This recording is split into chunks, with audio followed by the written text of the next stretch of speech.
I see a finger waving at me. I believe that means we're on. So I will wait to see. Oh, now see I see my own face on stream, and I'm waiting for some acknowledgement from chat. They can hear me. Hey, Yavor, how are you? Hello, everyone. Welcome to DevStream number 25. I hope everyone is doing great today. Yep, looks like some people are slowly filtering into chat. I have Alex joining me. Alex, how are you today?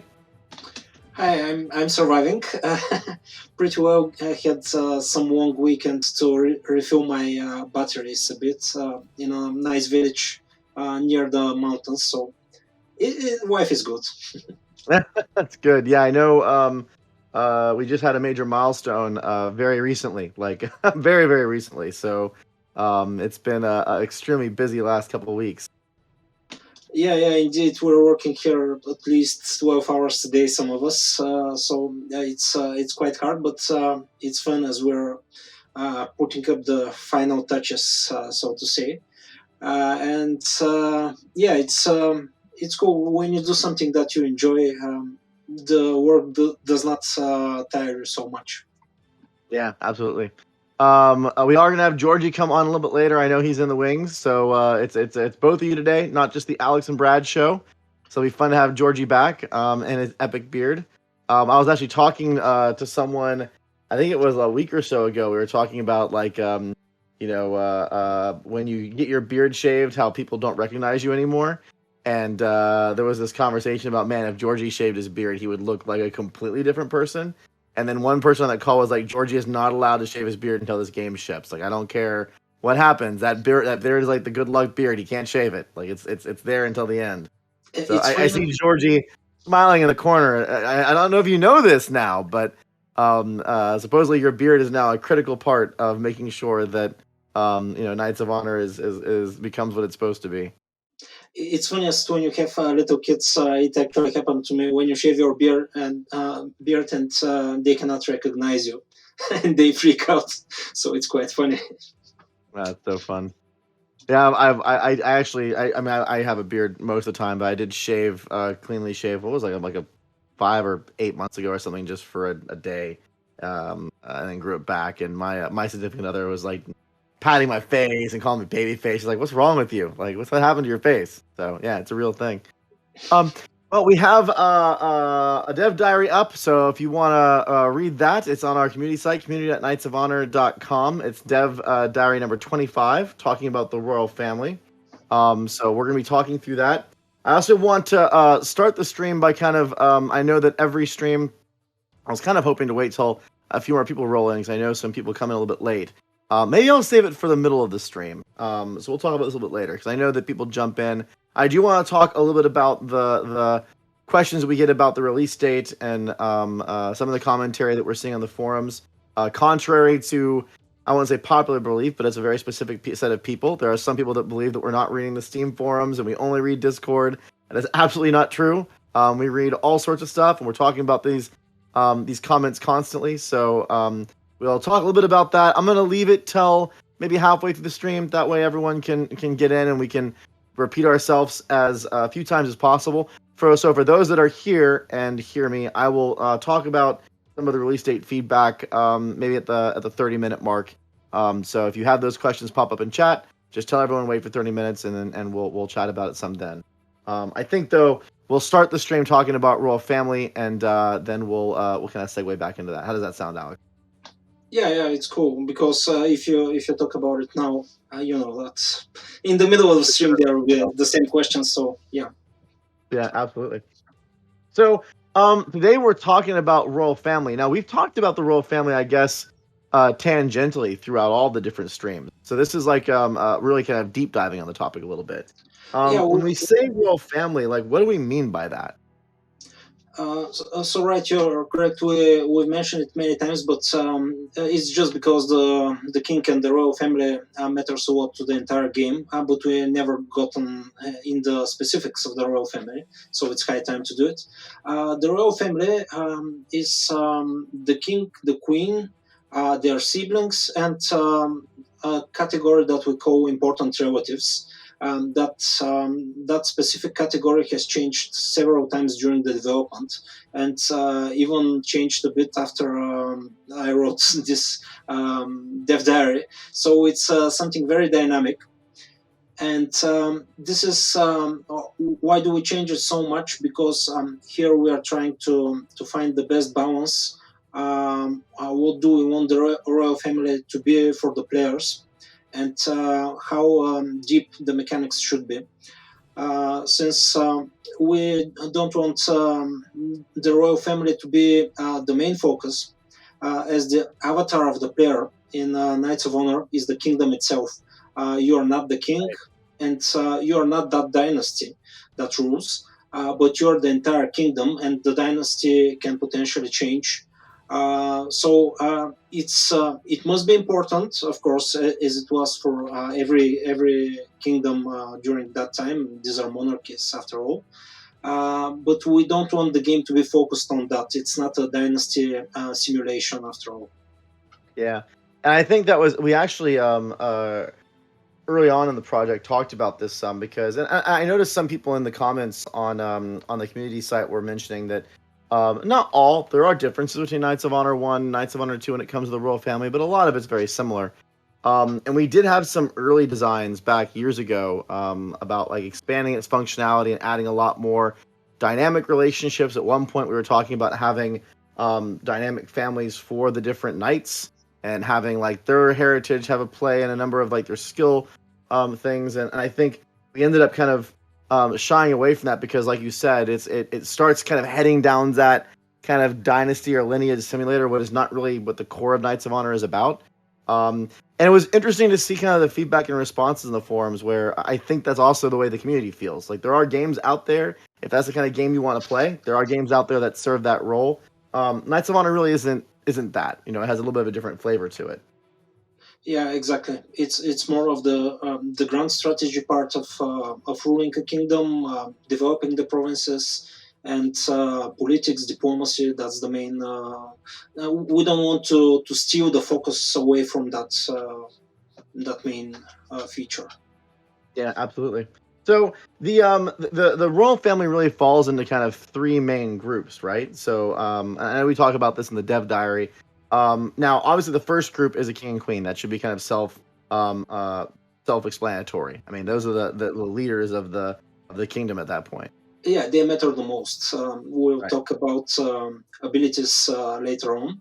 So yeah, And then under that we have kind of the royal family's children, which I also think is pretty self-explanatory. And that's really kind of the prince and princesses, and basically your current kind of potential heirs. And they have their own kind of tier of importance and things that they can do, like prince being turned into a knight. And again, these are all things that we've kind of laid out before. The politics and kind of the diplomacy part of it. I think is also relatively self-explanatory. yeah. They have the first the diplomacy part, marriages, which is quite important. Royal marriage is one of the strongest bonds you can have between kingdoms, and a lot of situations can emerge from that royal bond. And also princes can become part of the royal court, so they can be governors, be characters on the map. You can use them whatever class they have, and yeah. Yeah. But the one part, the third group is the one that I actually, when I read the DevDiary the first time, I had to reread this a couple times because I'm like, okay, I get kings and queens, that makes sense, easy to understand. Get prince and princesses, that makes sense, easy to understand. What the heck are important relatives? And I had to like read the DevDiary in a couple different ways. I was prepping my script for today. I'm like, I want to make sure I get this straight because I think it's a concept that makes sense once you understand it. But at the beginning, I was a little bit confused. So there is a third part of the royal family, which we call important people or important relatives. What exactly are important relatives? Like, how does that work? Well, this is the group that changed probably a By hundred the way, by the times. way, I did. Sorry, I'm gonna jump in. I almost was gonna ask you this on streams. I couldn't figure it out when I was reading, and then I'm like, oh no, I get it now. So I did learn it. But Okay. it definitely it tripped me up for a second when I was going through the diary. So please go ahead. right now, important relatives are actually the siblings of the king, his brothers. Um, uh, just before several weeks, it included also the uncles of the king potentially, and during the development cycle, it was a lot of there were a lot of differences. That's why so far we've named it important relatives, because we are not certain what will be the final state of that Mm. category. But pretty much these are characters that are currently not in the direct royal family. They are neither king or queen or prince or princesses. So they have royal blood. They have heritage from a king that at some point perished. And they have several functions. First, you can hire them for free. They can become part of your royal court. And Okay. yeah, they don't take any wage. And second, they have some bonuses depending on their class that are additional to the default character role. For example, if they are marshals, they provide additional morale to the entire army of the entire kingdom, and such bonuses from that sort. And third, I know that I said that there are two things, but in cases that there is no direct inheritance, they can become kings, and this is not a dynasty change, so they can inherit the crown, and that's normal inheritance. Yeah. So, I mean, to lay this out in practical terms, so you have a queen, to your king. They have a number of children, and you have a main heir. When that king dies, the heir inherits the kingdom, but those other siblings, the other brothers and sisters, are still relevant, and they still are relevant to your bloodline. So, say your heir is a marshal and goes off and gets killed in war really early and doesn't have any children. One of your other siblings could take the throne without any real major penalty there. I mean, there's obviously some penalty to losing a king, but it's not the same as not having any royal family available at all. The dynasty and the line can still continue. Yeah, exactly. It's exactly like that. Losing a king is always a problem, a bit of a problem, but losing the entire dynasty could be really epic. I will tell you one story that happened to me 2 days ago, Oh, related to dynasty change. But I will just leave it for the end of the stream if we have enough time. okay, okay. Yeah, yeah, it's very important to have some kind of heir to the throne, because otherwise the risks are very great. Sure, makes sense. So, I mean, I think this is it's an I think it's a nice thing when it comes to like actually making sure that you and we're about to talk about this a little bit later, but it's like there is value to getting wed as soon as you can, because the more children that you can produce, in a way, kind of makes your dynasty a lot more robust to those kind of situations taking place, because you have other options aside from just your direct children, when a heir takes the throne. Yeah, this is actually it's an interesting development story, because we just froze that feature. What How it worked just a few days ago. When you have your princess married, when they inherit the crown, when they become kings, there was a possibility that they already have some children that are already of some age, depending on the age of the new queen and the new king, and thus you can start immediately with some new princess ready, but and princesses, of course. But why did we decide to freeze that feature? And we made some changes that also help you having your dynasty continued. Um, we just didn't like the fact that you cannot choose their class and profession, because if you just get those already grown princes, you cannot customize their skills and their class as they are growing, because we don't want too many characters spawning and visible at the same time. That's something that we talked just in the beginning of the stream about the complexity of the dynasty and the royal family. We just want to keep the simple two-layer concept plus the important relatives, and that's why we currently keep the princess young enough when they inherit the crown, so they have enough time to have heirs and marry if they're not married and so on. But this is one of the things that we've chosen to do. We want to make the better gameplay instead of making the more historical or realistic things for the game, and that's why we did that artificial age stopping for princess. Yeah. Sure. Yeah, yeah. I mean, we talked about this before where the game doesn't have a date for a reason. There are some things that we do that are gameplay oriented to kind of bend that enough to kind of make the game more interesting. And I think that's part of what you're talking about there. A Bad Omen, we are going to talk about the release date topic in about 10 or 15 minutes. I'm going to talk about it at the before we change over to Georgie in the middle. So I want to give enough time for people to join the stream and maximize the number of people that hear the response. So we'll talk about that in a little bit here. So now taking a step back, there is kind of a new thing that we've added into the mix here that's a little bit different than Knights of Honor 1. And this is really about the king and the queen. I mean, it's all about all the royal families. They all have this. But right now we're calling it abilities, whether we keep it that name or change it, who knows. But they're really they're different than the skills that you get as a royal court member where you're leveling up your character and things like espionage or diplomacy. There are these kind of like baseline talents or abilities of the individuals. Can you talk a little bit about that? Like, this is different from Knights of Honor 1. This wasn't there in Knights of Honor 1, I don't believe. Yeah, it's quite different here. Here's how abilities work. First, skills are focused on the character abilities as a character, as a governor, but not as a ruler of the entire kingdom.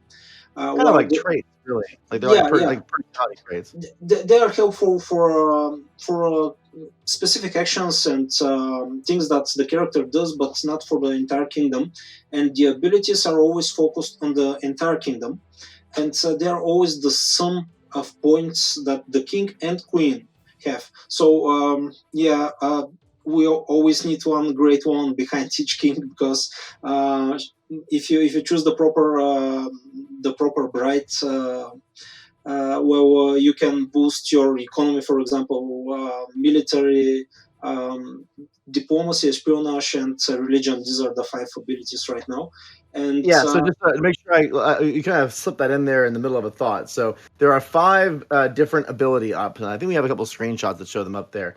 There is warfare, there is economy, there is diplomacy, there is religion, and there is espionage. Not ironically, they do kind of tie away to the different royal court classes, but they're completely separate from them. yeah, you can have, for example, you can have a king that is a spy but has a very high economy ability, for example, or all kinds of combinations actually can be done. And not all kings are equally good, by the way. The sum of their abilities is not equal. There is some randomness. So Sure. these are some dynamics that can make you change the R. For example, not choose the eldest prince, but some younger, or someone having the abilities that you want for your kingdom. Yeah, it And makes sense. It's part of that. It's part of that strategy element of like how do you want to maximize your king's benefit to your kingdom, because there are some elements there. And I think you were kind of talking about this earlier. It ties into maybe how you decide to marry off your queen, marry off your princes earlier, because so there's something that we've talked about where if your king is unmarried when they take the throne and you leave them unmarried, they do have a chance to marry someone inside your kingdom randomly. You have no control over that. yeah, It just pops up and here's your new queen. But if you go out there and find someone that you marry, you can both look for the diplomatic relationship, but you also can maybe hunt for different ability stats, because those abilities can the queen's abilities are combined with the king's abilities when it comes to the benefits once they've risen to the throne. So There's some strategy there. You got to think about that a little bit. Absolutely, there is. You can check out the abilities of each princess and prince that you are about to marry. So you can just make your pick. Of course, you cannot have any princess that you want, just like in the real life. But Yeah. yeah, But I like this. I think it adds. It's something that I really thought was a neat change because I remember in Knights of Honor One. I mean, you would marry your princes off for diplomatic reasons, but sometimes if you didn't have a diplomatic reason, you would just wait and see what happened because there was no real. I mean, yeah, you could get into a risky situation where you don't have an heir, but it wasn't. The pressure was purely diplomatic and then heir risk. And I like now that there's a little bit of like that strategic decision making. We were like, well, diplomacy is cool too, but I also am gonna get a benefit from this later on down the road. So while I have a chance to control it, maybe I'm looking around for not just any queen or not just queens of of people that I care about, but a queen that's a good queen that can really boost my kingdom by her abilities and talents. And I think that's it's a small thing. It's not like a big aspect, but it does have that little bit of touch in there. I know there was some questions by I think it was Blake Williams in the channel about in the thread about that, and he was kind of um, critiquing its complexity. And I mean, I think all critiques are fair, but I really personally enjoy it because it does add that extra level of decision making. You're thinking about multiple things. I think when you're thinking about multiple things, that's kind of cool. yeah, I think that we achieved some state of the kings and queens and overall the royal family that are not actually they're not so complex. You just have five abilities, each of which can have up to 5 stars. So you just it's a simple math, but it gives you interesting choices, and I think that's the best thing about games, having interesting choices without complexity to them. Yeah, absolutely. Um, so let's move on to bring Georgie on here, and we will talk release date there in a second. But Alex, we're going to bring you back on for the Q&A section a little bit later. So thank you so much for joining us. Sure, thank you too. I'll be here. And now we get Georgie's epic beard. Hello, everyone. How are you doing? Glad to be back. How you doing, Georgie? Great, great. Yeah, as Alex Yeah. mentioned, milestone stuff. So pretty hectic these days, but we survived. That's the important Yeah, part. yeah. Yeah. Beard still growing strong. Yeah, slow but steady. I know I thought it was really funny when I was told that I was warned I wasn't even supposed to mention to you the idea of you maybe even potentially taking that beard off. So it's now a staple. It did take a toll on me. It's a lot of pressure, but I'm gonna try to be resisting my urge to cut it for until we release the game. It's gonna be Maybe we need like beards of Knights of Honor devs. Like it's almost like the faces of WoW or whatever back in the old days where you go and look up like the different. You can just have like all of we can blur our faces off and just show our beards. and guess who has that person based on their beard? Yeah, well, you're an easy one to pick up. Yeah. Well, before we go into the questions, I do want to take a second here. We're about the midway point. I did want to take a quick second to kind of talk about the release date topics. I know it comes up a lot and everyone's been asking about it. So I've answered this before, and I know that some people think it's a non-answer, but I promise you it's not. We really believe very, very firmly in giving games the time they need to become the best versions of themselves at THQ Nordic. I think you've seen that with a number of our products. We think it's important. It does make release date announcing and planning a little bit tricky. And it also makes things tricky when we want to announce a game early and be involved with the community while we're developing it, because it does become kind of an unknown. Now, there's been some discussion about, updating the Steam store page. And to be frank, sometimes we probably haven't done that as soon as we could. But we really are going to give the game the time that it needs. We don't want to rush this thing. And there are, I think, Veso, who's Frisian on the Discord channel, and I know this also posted on Steam, had a little paragraph that he posted kind of describing where the title is at right now. But I don't want that to deceive you, because these games are exceptionally complex. There's a lot of things that go into making sure that all the different pieces are working well together and the scale is working well together, and we don't want to rush that. And if we were to everyone's like, when is it going to release? Is it this year? Is it this next year? Is it this summer? I mean, it's not, and I don't know because the project's like in some kind of critical trouble and we're like worried about it. And it's definitely not. I mean, you can see these guys and they've been working really hard on their milestones. The team is working aggressively on the game. It's being in development and changing all the time. We want to give it the time that it needs to really mature. So I know that is not going to satisfy some people no matter what I say until I give you a release date. And even then, until it comes out, that's just going to be what you want. And I get it. Like, I'm a fan of games. I understand. I've waited long periods of times for games that I was interested in, and I know that can be challenging. We really wanted to announce this early enough so we could have conversations with you about these features as part of the DevDiary cycle.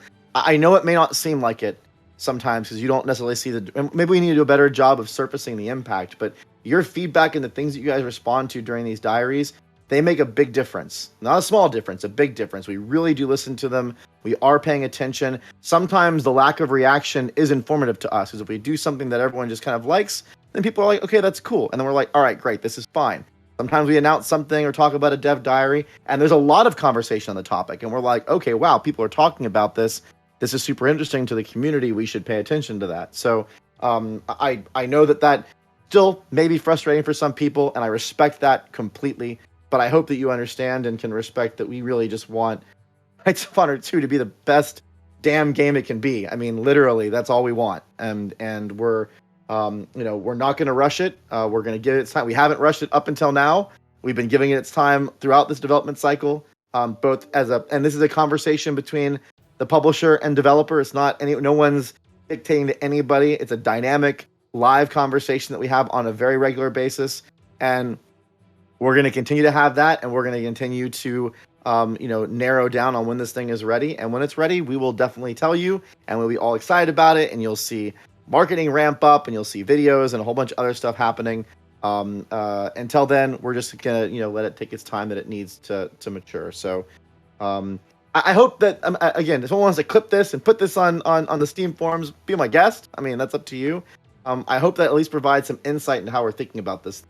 And I know that all of you want a great game, and that's what we're really, really trying to give you. Obviously, we won't know what you think about it until we release it, but rushing it or doing something that doesn't give us that best chance just seems like, I mean, we only can make so many games in our lives, right? Each of us have our careers. We want to make the best version of our game that we can. So all of us want this to be good. And Georgie's beard wants this to be good. So, I mean, that's just part of the equation. I hope that helps a little bit. I'm also definitely willing here to take questions. We're not dodging the release date question. It's just difficult to know what answer we can give that will make the people that are just want it tomorrow happy. To be honest, I don't think you'd want it tomorrow right now. We still have work to do. We're not done yet. So anyways, I wanted to get that out there before we go on. Again, feel free to ask questions in chat, and we'll take them as we get to the end. So, Georgie, thanks you for your patience. I just wanted to capture that and give a few. I don't know if, we'll go into the royal court stuff, but I wanted to get that topic out there. Yeah, absolutely. Well said. Sorry? Well said. I was saying just yeah. And by the way, I mean, you guys are killing it. You work really hard, and the team is doing a great job of all the time. So I actually. A lot of people are sitting there saying they think it's buggy. I got a comment from the QA saying that the Knights of Honor builds are some of the least buggy builds we've seen from any of our products. You guys make solid stuff. This is not about, I mean, obviously bugs fixing is important, but this is about making the quality of the game good, the features, the balance, how they interact, how things ramp. It's when a game takes 20 hours, 30 hours for one playthrough, even that may be so short. It takes a while to figure out where you're at. Yeah, absolutely. And as more complex the game becomes, it's so many systems intertwined into themselves. It's a lot going on in the game. Yeah, they're hard games to make. So let's go back into the royal court discussion. So the first one is we were talking about the default action when a king dies. It really is just the eldest prince. That's the heir automatically once you have an eldest prince, and that's who inherits the kingdom. So that's a very we think we talked before about the death of a king, and there are some like small implications of like a little bit of like unrest, but it's really just sadness that the king died. But it's a relatively minor thing when your king not minor. I'm not making it sound like it's nothing, but it's not like tragedy when the king dies and an heir takes the throne. That's a normal cycle. Yeah, yeah, absolutely. The King dying is one of the most impactful events in the game because it triggers so many different effects and events. But yeah, having an heir and being able to choose which prince you want as an heir is a really important part as well, because Mm, there's succession not only in terms of your kingdom liking you and the nobility not being angry and stuff like that, but also what's the class of the new king and what can he continue to do that he can take over from the past king. So, for example, you might want to have a playthrough that you rely on a spy king, and if you don't have an heir that's a spy, then things might get tricky, or you might want to have a lot of gold income from your merchant and just continue going with that.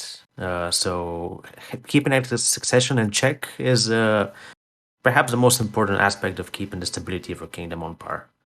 yeah, I know that like the default. Oh, Yavor, I'll ask that. I'll answer that question near the end. Yeah, we'll definitely talk about the other music there.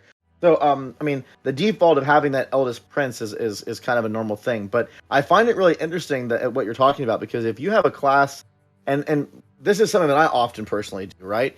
Say my king is a merchant, but my Yeah. first heir is not a merchant. Um, I may have an heir that's a merchant that's like the second or third, and now I'm weighing something. It's like, do I really want to lose my king merchant because of all the benefits? Maybe I'm really trying to have my gold economy pumping right now. I may take the hit and the potential political problems down the road of having a different heir than the eldest.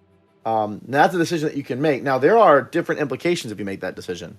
Yeah, yeah. For one, it costs some resources to change an heir. You need to Yeah. spend books and gold, stuff like that. But you also lose crown authority, and the nobility kind of hates you for that. If you decide to change an heir that's already been appointed as a successor to the crown, but in a lot of cases that makes sense. And also, there's the case that um, you can't change. You can't appoint a prince to be an heir if he is too young.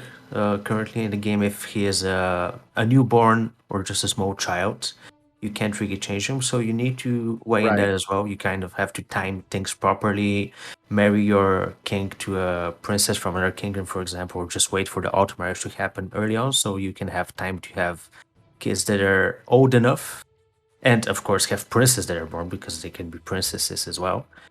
So you can have time to appoint the right classes and kind of be ready for any spots, because as the game progresses, you might change your tactics. You might not need a merchant king. You might really Right. fancy a prince that has, let's say, high amounts of espionage attributes to him.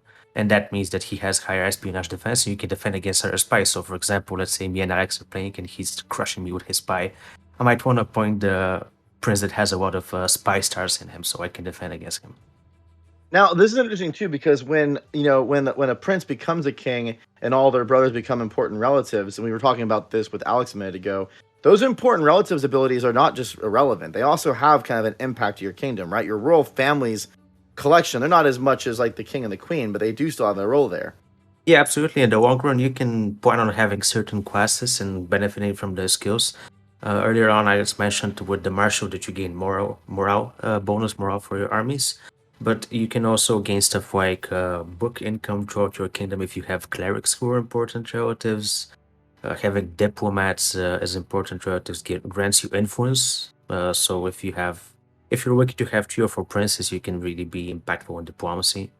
Yeah, Uh, and that Spice kind of give also sorry, Yes, and that yes. also kind of goes back to that whole point of like having a larger royal family, which was true back in that days. Like the larger family you had, the benefit to the kingdoms were real because they would Mhm. be a part of the government economics and their skills, for better or worse, sometimes could impact things. So a little bit of that fantasy is translated into what we're providing here. Yes, Now yes. let's move on to the. We only have about 25 minutes left, and I want to leave some time for a few questions Go. from, from the forums here. There's also the scenario where if the king dies and does not have an heir, then a whole bunch of random stuff happens. Now we talked before about what happens if there's no heir and the king has siblings or other important relatives, and that's a tension moment, but then still the dynasty continues. So that's still a relatively smooth transition. There's not like anything catastrophic that's. Yeah, But yeah, oh, go ahead. sorry, go on.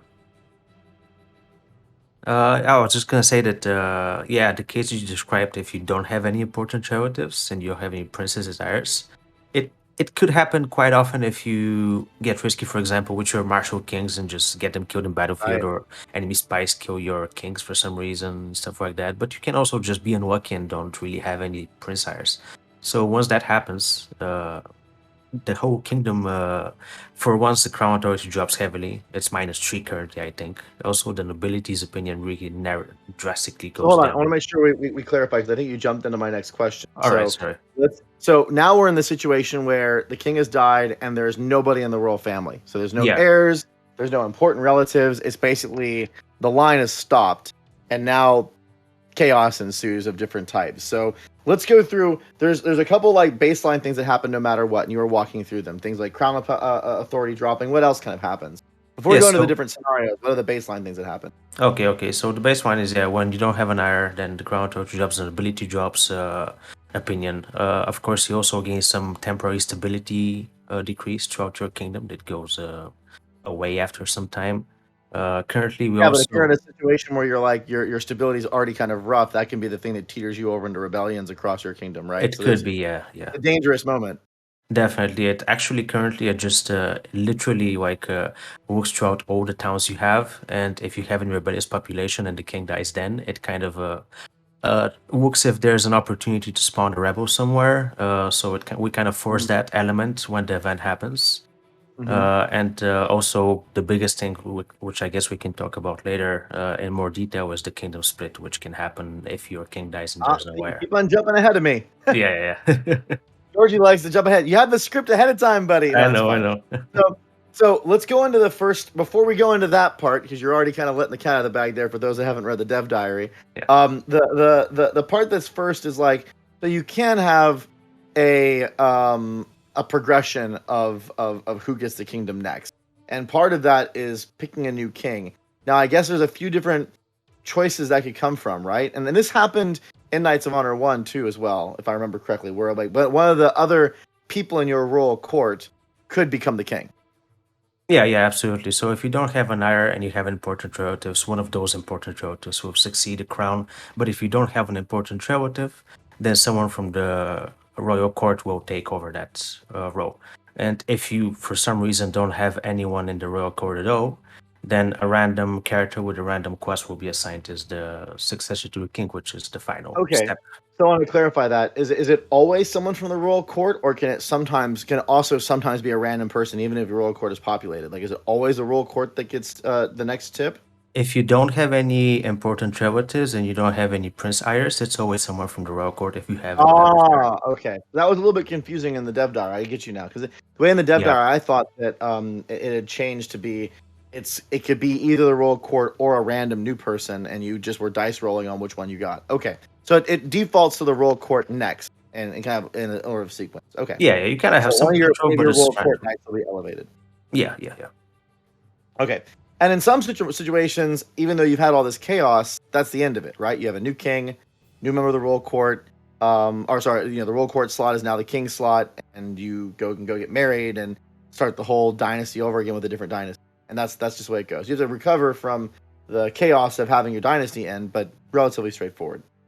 Yeah, absolutely. Obviously, you always want to have an heir, but if it happens that you don't have one, as long as your kingdom is in a good enough state before that, it would not be a really drastic thing. So if you have high crown It authority, if you have sucks. stable It's not stability, fun. It's yeah, not fun, definitely. but it's not the scenario we're about to talk about, which is like the worst of the worst scenarios, which is there is always a possibility of, especially, and I think this possibility increases the larger the kingdom is. Yep. But there is a possibility that civil war breaks out. And all of a sudden now you got a whole bunch of different splinter kingdoms that are all fractions of the original kingdom, and they all have their own leaders, and now you have to figure out what you're going to do about that. That sounds this is not I don't remember this being in Knights of Honor 1. I think this is a very brand new thing, and it's one of my Yeah. favorite features in the game. I love this because and I think we've talked about this in passing a little bit over the years, but I think it's one of those things that just adds a level of dynamicism to the world map, where because it's not just happening to you, it's also happening to other kingdoms. Other kingdoms, the AI is going through this other cycle. So there could be a moment where you have no heir, and your neighbor splits into two, and one part of it is your friend, and one part isn't, and you have to navigate that. Like it adds this dynamicness to the world that I just love. Yeah, absolutely. It's a really impactful event that doesn't happen. Like you need to be really a big kingdom for it to work because currently, if you have any governed provinces, they cannot split. So if you've appointed all your court members as you have, Oh, interesting. Okay. yeah, so you have a safety net of the provinces you have all your characters in. If you're a small kingdom, it doesn't really impact you. There is also a minimum of about 7 provinces. I think currently below that, if your kingdom is smaller than that, you can't really have a split. So it kind of Yeah. works more for bigger kingdoms that have more territories. And for each province, we basically roll a dice depending on different factors in the kingdom. How much crown authority you have, what stability you have, how many wars are going on. All those things increase the chances of a province splitting. But also, some things grant you less chance for that to happen. For example, you might be a caliphate, you might be an independent Orthodox kingdom. Those states of your kingdom make you less likely to have a kingdom split. So Yeah. it's a balancing point between those two. But if when it does happen, if you're a big kingdom, then chaos ensues, basically, as you said. Yeah, I think I find it interesting because I didn't realize the governorships were immune to the split potential. Hmm. So that's pretty cool. And it really does allow you to kind of establish that core wherever it may be. You may have like certain territories further off and that you want to have that you make sure it doesn't split off because it's an important war front or whatever, right? There's some decisions that you make about governorship even that are multi-layered. And that's part of what I love about how some of these systems work is they do kind of tie together in different ways. And it's not none of it's super overly complex, but it does influence. Like, all right, if I'm going to be a governor, it's not just about, especially as my kingdom is growing and I'm taking over more land. It's not just about the places I want to get resource boosts from or that I want to take advantage of. It also is like, all right, if I get into a bad scenario, these are the places that are safe and protected, and maybe where I can rebuild from. Do I want to concentrate that into a core? Do I want to have a core plus like a couple other provinces that I know are on a front that are important to me because of certain like logistics, like maybe access to the ocean or whatever it may be. Like there's different kind of elements there that you have to think through. So I think Yeah, that's yeah. a really cool thing. And on the aggressive side, you can also be the one that forces a kingdom split. If you see a kingdom that's large and they don't have an heir, and they don't have Oh any yeah, good relatives, point. yeah, you can just point your spy there and make a hunting accident if you have archery, or just straight up kill him if you have assassination. And all of a sudden, you've just turned the tides for that kingdom with one click. Yeah, and it ties again to the whole thing where like having an heir, and not just that, but having a married heir, even like making sure you increase your chances of getting as many children in the royal family as you can to kind of avoid that helps you keep control of your own fate. Versus Yep. once you get into that situation, if you decide to forget about it or just let the dice roll and see if you was like the old like love marriage versus arranged marriage. It's like you can wait for a love marriage, like wait for your prince to fall in love, but man, what if he doesn't? Like, what if no one likes him? What if he can't find somebody? Then Yeah, yeah. you may be in trouble because you don't have, your dynasty. It's an interesting kind of fantasy you can play out there. Yeah, definitely. That's why I like to play with a lot of marriages and kingdom inheritances. So if I have princesses in foreign kingdoms, I can just get promises from other kingdoms by claiming lands, which is a safer approach. And you remain a smaller kingdom, and you kind of take it slowly, but you don't run the risk of imploding from the inside, basically. Yeah, awesome. So let's bring Alex back out here, and we will go through some questions. By the way, Teak, I saw you asked about the release date. It's funny. I waited till the halfway mark so that I could do that all in one shot and hope that would, cover most people, but still people jump in after the fact. So I did talk about that when you see the VOD. I did talk about it for about 5 minutes or so at around the 30-minute mark. So I don't have time to repeat all of it again, but definitely have that in there. So let's go through a few of the questions from the community site. Alex, welcome back. Yeah, okay. So if you remember, the site is community.knightsofhonor.com. We always take the questions from there. So Ivory Knight, I think Ivory Knight's around. He may be, maybe not. So he has a question that I think is one that's definitely worth answering, which is you mentioned that all the brothers of a prince king are important relatives and can succeed the throne. What about princesses? Do they act as potential inheritors of the throne as well? Right now, they do not, because if the princes are married in another kingdom, some inheritance can be done through them, but it's for lands of the other kingdom. But right now, they can never become the actual rulers of the kingdom, and their offsprings are actually considered to be in the kingdom they are married in, and not in your kingdom, so they cannot. Okay, cool. Yeah, and I think that there's another question here that he asked we already answered, which is, can you clarify the inheritance ever going up parent lineage like cousins and whatnot? So right now it's just the brothers of the king. Yeah, we cannot say what will be the state in the final version, because Yeah. very recently the uncles could succeed the crown, and even cousins and so on. But right now they can't. Yep. Zerg asks, this is a fun one. How many children can a king have? Do we have a max number? Yeah, we do have four children is the maximum. Oh, really? Okay. These are actually four children that are alive simultaneously. So if some of them dies, they can have additional ones. But yeah, you can have four children, and some bonus information on that. The chances for a male child is 52%. This is a statistic. That's from real life, actually. Yeah. Okay. Let's see here. Another question that Zuri asked that I was just curious about this too, and I think the answer is not right now, but are there mechanics to increase a prince's abilities? So I think they're talking about those ability points. So like maybe in universities in the realm, increase the chance for the prince to learn something event. Sorry, the way he worded this. Maybe every university in the realm increases the chance for the prince learn something event or something like that. Also, there mechanics or events that could decrease the abilities. So it's really talking about those like stars and the different things that they can have, like warfare or whatnot. Are there ways to increase or decrease them? I think are they just static? Gogo, do you want to take this one? Yeah, sure. You can do it in that way, but you can, uh, for example, you be careful for what wife, for example, your king has, or if you marry a princess to a prince, and that prince succeeds the crown, then the stars of the princess get added to the attributes of the prince. So in that way, you can kind of increase your attributes, but you can't really make them through buildings and manual choices and stuff like that.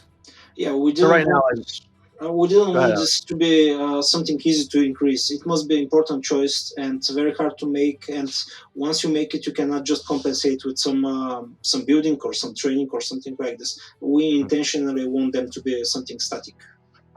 Okay. All right, sounds good. Let's see here. So BC Knight asked, by the way, good to see you again. He was commenting he hadn't been around for a little while, and that's absolutely fine. Is the monarch the only type of government in Knights of Honor 2? And if not, how does that affect the royal court? Yeah, it's the only one. And if we're about to change this, we need additional year. So right now we have considered, especially for some empires, for the Holy Roman Empire, we have talked about some other forms of government, but it's very complex, and right now we don't want to expand so much in that direction. Okay, cool. Sorry, I was just having to respond something quick. Yeah, I mean it's a scalar thing, so definitely understand if I remember talking about that a long time ago, and right now we focused in on just the monarchy style, and that makes sense. That was not original Knights of Honor had the same kind of setup. So I think we have two more questions from there, and I want to take Yavor's question about the audio thing as well. So let's see. Calliope asks. Yeah, so I think this is very similar to what we were answering before, but I'll ask the question just so Calliope gets the moment up there. So may I ask this? How much do relatives matter? I mean, for instance, two brothers or an uncle and his nephew are historically ruling two different entities, with a separate administration. Wait, so I don't understand this question. For instance, two brothers or an uncle and his nephew are historically ruling two different kingdoms. Oh, okay, I get it. In this kind of case, would they still be considered relatives, though not being in the same court? So I'm guessing he's talking about like if a kingdom splits and they have, or if two brothers are now rolling two different kingdoms, what kind of implications does that matter? Like, do they can the like if someone okay, I think I understand the question. Like if I have a kingdom split and the two people that are owning those two kingdoms are related somehow, and that kingdom then also dies without an heir, does that still kind of have some kind of historical connection, or is that pretty much wiped away? At this point, there are several ways in the game. I'm not going to get in details that this can happen. Then the one of the princes is no longer part of the of your kingdom. He, for example, forms another kingdom, and from that point on, he is not considered part of the royal family. He's excluded from the royal family. If a prince rebels, he's still considered part of the royal family, and he can be recaptured, and you can forgive him and even invite him back in the royal court. Even make him heir to the throne once again. But if he forms another kingdom or joins another kingdom, then no longer he's lost to your royal family. Okay, makes sense. All right, and the last one, and I saw Chapo here earlier. Chapo from Niners Gaming. Yep, still here. Could you explain during the stream what we see in the last screenshot with the angry Thessalonians? What is the relationship behind this that makes them so angry about our marriage? So I think they're talking about that one image that we include in the dev diary. I saw some people guessing later on. So do you have any input on that you want to throw in there? Georgie made this one, so he can probably share some of his knowledge. Yeah, well, I Okay. guess those reactions from the kingdoms are just every time you make some important diplomatic decision, declare war on someone, sign peace, sign marriage, sign trade, whatever. You just have we've basically like added some liveliness to the world by adding these messages from other kingdoms, and you receive reactions from them, how they react to your decisions, and those kind of cascade throughout neighbors and stuff like that. So you can see how your decisions affect the map if you click on the relationship view, for example, on the political map. And you can, after you click something that's impactful like that, you can immediately see what everyone thinks about that, which is kind of cool. So why? I mean, but I guess the question was why was the relationship on that situation? Like, why was he unhappy with that? Why was specifically that kingdom? Yeah, I think Niners was trying to understand like what could cause someone to be unhappy. I don't think I understand the question. It's Exactly. okay. I'll take it. It's probably about million things in the game that can make two kingdoms not like each other. It can be some initial differences they have, or some history. Probably they were in war together or something. But it seems that one of the kingdoms does not like the other, and when you marry one of those kingdoms, the other one comes and tell you, what are you doing? These are treacherous people. Do not become, do not engage in royal bonds and marriages with them, and so on. So they are just these are just flavorful comments, but they show you how one of the kingdoms feels about the other one. Yeah, and Yeah, those I think we types of talked about this before, where like some kingdoms actually do have a memory of what's happened with them by other kingdoms. So if Yeah. you have like two long-term rivals, kind of think like Romeo and Juliet kind of thing situation, and you marry someone, the other person's rival is gonna not be happy with that. So there's some of that kind of the whole world has some historical context to it with what's happening between the different kingdoms, not just what's happening with you. And when you decide to engage in diplomacy, whether it be even things like a simple thing as a wedding, but diplomatic pacts or trade agreements or whatnot. Like sometimes you can trade with someone, and their enemy may message you and be like, "Hey, like don't trade with my enemy." Like, and you don't even necessarily maybe you didn't even know that was going on because you're just trying to find a trade partner and you didn't check the political map to find everyone that hates this guy right now because you're just trying to find someone to help you. So there's different. I mean, the world is alive. There's things that are going on that you have to respond to and deal with, and the image that Georgie posted, someone was not happy about that kingdom and is also not happy that you decided to marry them because now you're kind of tied to them. So that's where the reactions come from. Yeah, and those texts kind of pop up sometimes as well. If you, during audience, if you ask something from someone, they might throw in those histories and those current states of the game where they mentioned that we would never trade with you because you fight our friends, stuff like that. So they keep track of those in the comments throughout diplomacy as well. Yeah, this is Yeah. important stuff, by the way. It's very interesting. The trademark strategy of Vesu is that if he has a very tough enemy that fights him, if he cannot win the war, he finds someone that his enemy doesn't like and declares war to that kingdom, and tries to get closer to Yes. his initial enemy by doing so. Yeah, it's good strategy. He declares war on the enemies of his enemy Yeah, to yeah, try to make exactly. his enemy like him Yep. more. Yeah, and to sign peace eventually. Ah, it's not a bad idea. It's like you can Yeah, keep fighting me, but I'm fighting all the guys that you don't like. So come on, like, can we just like yeah, if we make good, then I'll help you out. Like, let's do this. It's almost yeah, like a hidden defensive pact, right? Or offensive pact. kind of. Yeah, it has second part that you have common enemies with your initial enemy, so this is Yeah. additional advantage. Yep. Let me ask a couple questions from the stream. So, Austrino, we don't have any plans to have a demo for Next Fest. So, yeah, it's not really on our scope right now. I also want to get the Voice question about the music. So, yeah, maybe we should have another music stream soon. Yeah, Robin and Yannick are doing great. So they're still plugging away. We've been doing quite a bit of music recording lately. So we've done a lot of soloist recordings. We've done a little bit of full orchestra recording, and we're getting ready to do some more soon. So that is progressing quite well. By the way, And some feedback, still, Bert. Um, sorry.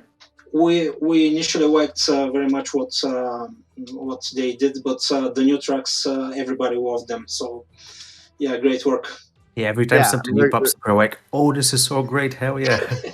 yeah. There's a number of tracks that we're still slowly swapping out the digital versions for the live recorded versions, especially with some of the soloists. And the soloists are really cool because some of them are very talented. So we have the music that we wrote, and we also let them kind of improv around some of the musical ideas. So we got like some like bonus material basically, and some of it's really really cool, very pretty, very fun as kind of like that. If you remember back from their DevDiary a while ago, it was we call it like session music, right? Like just stuff that's in the background that you kind of or study music. So really really cool stuff.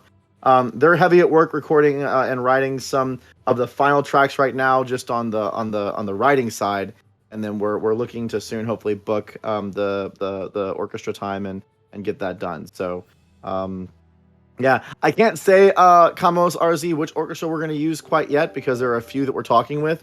Mainly, it's kind of a balancing act between some COVID protocols that are still running around and cost and booking availability. So it's tricky, right? Like it's always tricky to figure out which one you end up going with. We have a few that we want to use, and we'll see how that comes together with their schedule and everything. So yep, I think that kind of wraps it up. Thank you everyone so much for joining us. Really appreciate it. We'll be back again in about a month or so with another Dev Diary and more content. I think we said we were talking about goods next time. I know that's a topic about not just goods, but also some of the systems that connect to goods. So that could be really cool. And That one is ready, and it's very important. So we should really talk about it. It'd be a good yeah, diary. awesome. No, I'm sorry. So what? I'm saying it's going to be a good diary. Sorry, excuse my friends. Google and his We're puns. gonna end on that note. We're gonna end on the note about the Yes. goods diary being a good diary. Like that's what we're gonna do. That's Well, it. thank you, Georgie. I don't even know how to walk it off welcome. after that. Like I guess that's just a mic drop, but I almost like a whoopee cushion where it's just like all right. Thank you so much, everyone. On that note, and Georgie will be back next time with a Type 10. He'll have his stand-up routine ready to go. Until then, take care of yourself. We'll see you on the next stream. Thank you so much for joining us. See you. Take care. Thank you, Bye. guys. Bye bye.